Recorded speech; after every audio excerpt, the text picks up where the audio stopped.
ang paglusob ng kanilang libo-libong fans. Concert ng sikat na Korean boy band na Super Junior, super successful.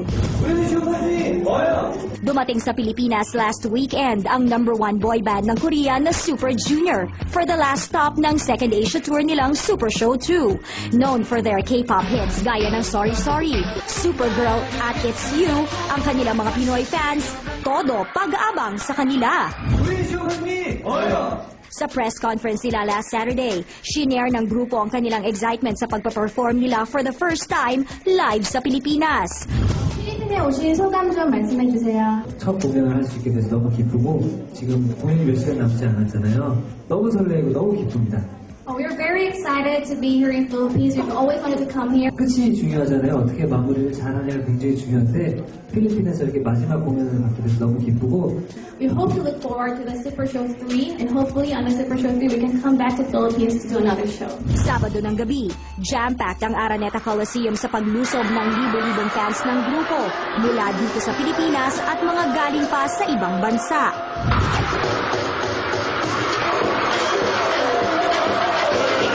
Isa na raw ito sa mga pinaka-engranding concert dito dahil sa mga bonggang effects at sa biggest stage na ginawa for a concert dito sa bansa. Mula umpisa hanggang katapusan ng may 3 oras na concert, walang patid ang hiyawa ng mga fans sa bigay todong performances ng Super Junior.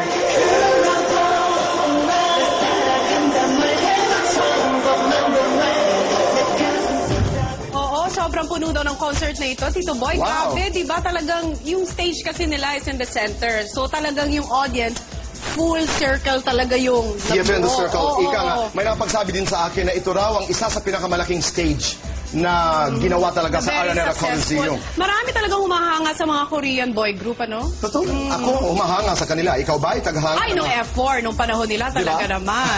Yes! Umpisa natin ang linggo ng maayos. Oo. Dapat nakangiti, dapat masaya. Dapat lahat positive. That's true. Let's stay positive and hopeful. Happy Monday, mga kapamilya. Thank you very much, Sony Bravia. Magandang gabi, Pilipinas at buong mundo. Ito po